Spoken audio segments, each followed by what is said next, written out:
This is happening right now. Not 100 years ago. Not in some distant medieval past. Right now. Today. As you watch this video. In North Korea, a woman is standing on her toes in a tank of water. The water reaches her nose. She's been there for 20 hours. If she lowers her heels, she drowns. If she falls asleep, she drowns. She has 4 more hours to go. Her crime? She tried to call her sister in South Korea. What you're about to see are the 10 worst torture methods still actively used in North Korea in 2025. Not historical, not past tense, present tense. And every single one is documented with real survivor testimony. Number 3 happened to a woman we'll call Min Ji in 2019. Let's start with number 10. Number 10. Forced starvation as policy. Let me tell you about Kang Chol-hwan. He was 9 years old when North Korean agents came to his home in Pyongyang. They took him. His parents, his grandmother, his sister. Why? His grandfather had fallen out of favor with the regime. 3 generations punishment. Kang spent the next 10 years in Yodok concentration camp. 10 years, from age 9 to 19. In his book, The Aquariums of Pyongyang, he describes the constant, crushing hunger. The daily ration? 1 cup of corn, that's it, for 12 hours of hard labor. Logging, farming, mining. Kang wrote, "We ate anything, rats, snakes, frogs, grass, tree bark, insects." He described prisoners dying around him every day from starvation. Children's bodies carried out of barracks each morning. And here's the thing, this wasn't a famine. This wasn't a food shortage. This was policy. Kwanliso, a former guard at Camp 22, testified that in his camp alone, which held 50,000 prisoners, between 1,500 and 2,000 people died every year from starvation. He said most of them were children. The UN documented that 40% of all prisoners die from malnutrition. Not over their lifetime, that's the annual mortality rate. Kang survived. He escaped to South Korea in 1992, but most don't. And this is just number 10. Number 9. The pump torture. In 2017, a former North Korean soldier defected to South Korea. He had been detained multiple times for smuggling, trying to escape. He described what guards called the pump. In his words, they make us stand up and sit down. Stand up, sit down. Over and over, with our hands behind our backs. After an hour, your legs are shaking. After 2 hours, you're begging them to stop. After 4 hours, people start collapsing. If you fall, they beat you, then make you continue. He said, "Some guards made us put our face between the bars or hit our fingers through the bars with a stick or with the gun." This happened every day. If not in our cell, in the others. We could hear it. It was to maintain tension. He added, "There were times I was almost about to give up on life." This is called the pump. Stand up, sit down, for 8 hours straight, until your muscles tear, your knees give out, your legs collapse. The Human Rights Watch report from 2020 documented this as standard practice in detention centers across North Korea. Thousands experience this every year, but wait until you see number 5. Number 8. Pigeon torture. An Myung-chol was a guard at Camp 22 from 1987 to 1994. When he defected, he testified about what he had done, what he had seen. One torture he described in detail? Pigeon torture. The prisoner is handcuffed, hands behind their back, then forced into a crouching position. The handcuffs are attached to a hook on the wall at knee height. You can't stand up, you can't sit down, you can only crouch for 12 hours. Sometimes longer. An testified. After 1 hour, they're crying. After 2 hours, they're screaming. After 4 hours, most pass out. We pour cold water on them. Wake them up. Make them continue. The position cuts off blood circulation to the legs, causes permanent nerve damage. An said he watched prisoners who could never walk properly again after this torture. He said the worst part was hearing them beg, knowing he could stop it, but if he did, he'd be the next one in that position. An's testimony was documented by Amnesty International in 2011. He lives in South Korea now. with the guilt of what he participated in. We're only at number 8. Keep watching. Number 7. Kneeling torture with wooden bar. Jung Kwang-il was arrested in 1999. His crime? He had traveled to China for business and was accused of being a spy. He spent 3 years in a detention facility. He described the kneeling torture to the Committee for Human Rights in North Korea. They make you kneel down. Then they place a thick wooden bar behind your knees, in the hollow. Then they force you to kneel back on it, your full weight pressing the bar into the back of your knees. The pain starts immediately, like your leg is being cut in half. After 30 minutes, your feet go completely numb. You can't feel them anymore. After 2 hours, you're begging, screaming, anything to make it stop. I was kept like this for 6 hours. Jung said when they finally released him, he couldn't stand. His legs wouldn't work. It took 2 weeks before he could walk normally again. He has permanent nerve damage in both legs. Jung was eventually released and escaped to South Korea in 2003. He now works documenting human rights abuses in North Korea. He's helped identify over 180 former prisoners from Camp 15. Of those 180, only 15 are known to be alive. Now we're entering the top 6. This is where it gets truly horrific. Before we continue, I need you to understand something. Every story I'm telling you is real. These are real people, with real names, who gave real testimony. Everything is documented by the UN, Amnesty International, Human Rights Watch. Number 6 happened to a 19-year-old woman. Number 3 happened to a woman we'll call Min Ji in 2019, 4 years ago. And number 1?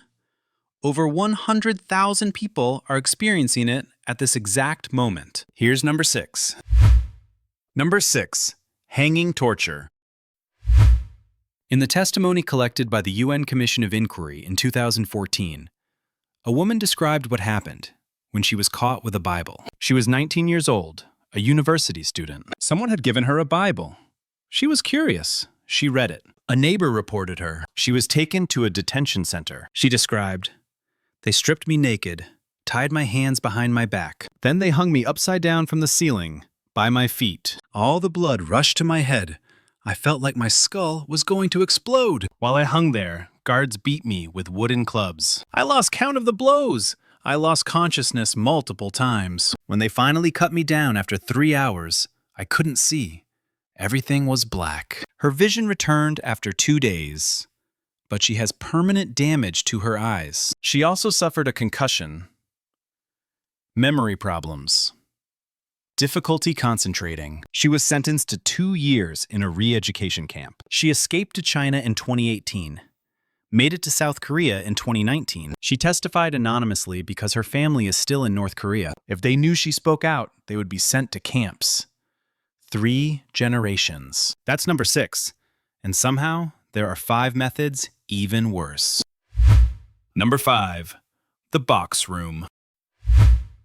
Amnesty International's 2011 report documented something horrifying. A child.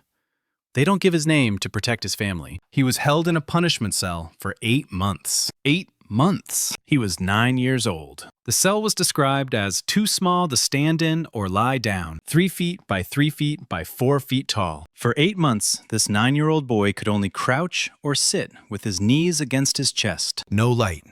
Complete darkness. Minimal food. Water once a day. No bathroom. He soiled himself constantly. After 2 months, he stopped crying. Stopped responding. After 4 months, he showed signs of severe psychological trauma. When he was finally released after 8 months, he couldn't stand up straight. His spine had curved from 8 months of crouching. He had permanent spinal damage. He was 9 years old. The report states he witnessed his father being tortured before being put in that box. His crime? His father had tried to escape to China. 3 generations punishment. This isn't medieval history. This was documented in 2011. This child would be in his early 20s now, if he's still alive. Now we're entering the top 4. Everything changes here. Number 4. Water torture. 24-hour version. Lee Soon-ok was arrested in 1987 for embezzlement charges she says were fabricated. She spent 6 years in North Korean detention facilities. In her testimony, she described the water torture in detail. "They placed me in a tank. The water came up to my nose. I had to stand on my tiptoes. If I lowered my heels even slightly, Water entered my nose, and I started drowning. The guards watched, made sure I didn't cheat. If I tried to hold the sides, they hit my hands. After 4 hours, my calves were on fire, burning, cramping. After 8 hours, I was crying, begging them to just kill me instead. After 12 hours, my legs gave out. I dropped. Water flooded my nose, my mouth. I was drowning. They pulled me out. Let me recover for 10 minutes. Then put me back in. I was in that tank for 24 hours total. Lee said 6 other prisoners were in tanks next to her that day. One of them, a woman in her 50s, didn't survive. Her legs gave out around hour 18. When guards pulled her out, she wasn't breathing. They didn't try to revive her. Lee was eventually released in 1992. She escaped to South Korea in 1995. She wrote a book called Eyes of the Tailless Animals about her experience. She has testified before the U.S. Congress, the UN, and human rights organizations worldwide. That's number 4. And yes, there are 3 that are still worse. What you're about to hear for number 3, it happened in 2019 to a woman we'll call Min-ji to protect her identity. She testified to Korea Future in 2022. She's alive, living in South Korea now. This is her story. This is number 3. Number 3, forced abortion and infanticide. Min-ji was 28 years old in 2019. She had crossed into China looking for work, to send money to her family. She met a Chinese man. They fell in love. She got pregnant. When she was 7 months pregnant, Chinese police caught her. They sent her back to North Korea. North Korean law forbids giving birth to mixed-blood children. Min-ji was taken to a detention facility. In her testimony to Korea Future, she described what happened next. They took me to a room, 4 guards, no doctor, no medical equipment. They held me down on a table. I was screaming, begging. One guard said, "This Chinese baby cannot be born on Korean soil. They induced labor, right there. No anesthesia, no painkillers." I gave birth. The baby was alive. I could hear him crying. A guard picked up my baby, my son. He walked to the corner of the room. There was a bucket of water. Min-ji pauses in the testimony here. It takes her several minutes to continue. He held my baby's head under the water until he stopped crying. Then he threw the body in a trash bag. I was hemorrhaging, bleeding. They didn't care. They just left me there. Min-ji nearly died from the bleeding. Another prisoner, a woman who had been a nurse, helped save her life. But here's what makes this even more horrifying. The UN Commission of Inquiry documented forced abortions as recently as 2022. The 2017 IBA War Crimes Committee report includes testimony of a guard who described taking a newborn baby and smashing its head against a wall. Another testimony describes babies being fed to guard dogs. This isn't rare.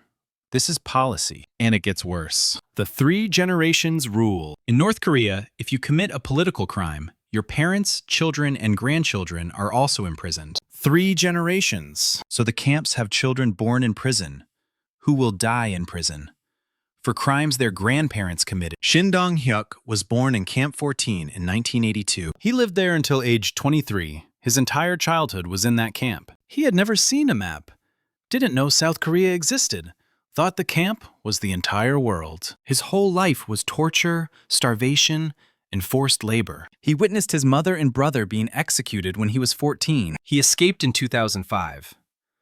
The only person born in a Kwanliso to ever escape. That's number 3. And somehow, there are 2 systems even worse. Number 2. Public execution as social control. Shin Dong-hyuk was 14 years old when it happened. He was born in Camp 14, never knew freedom, never knew the outside world. One day in 1996, his mother and brother tried to escape. They were caught. Shin was forced to watch their execution. In his book, Escape from Camp 14, he describes it. All prisoners were ordered to attend. Attendance was mandatory. They took roll call. My mother and brother were brought out, tied to wooden posts. The firing squad was made up of other prisoners. If they refused, they would be executed too. I was in the front row, forced to watch. They shot my mother first.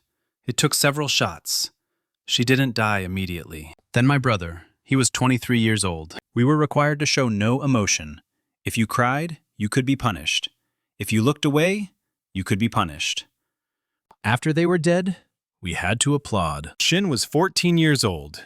He had just watched his mother and brother be executed, and he had to applaud. This isn't historical. The Kinnu survey from 2016 found that 64% of North Korean defectors witnessed at least one public execution. Many witnessed them as children. A defector named Kim described, "I saw my first public execution when I was 7 years old.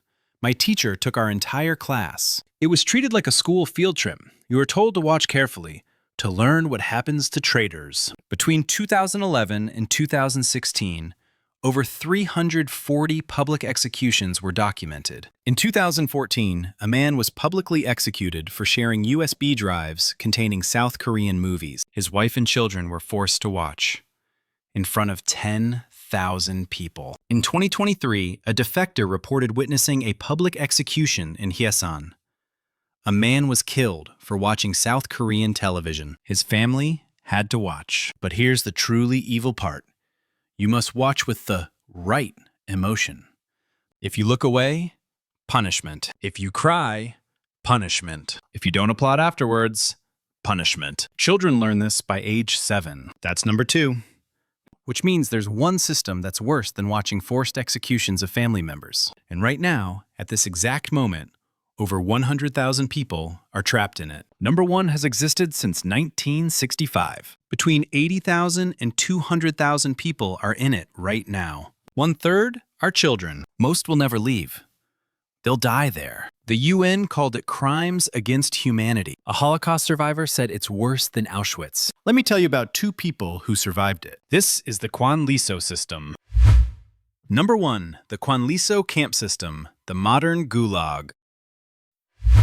Kang Chol-hwan was 9 years old when trucks arrived at his house in Pyongyang. His grandfather had been accused of treason.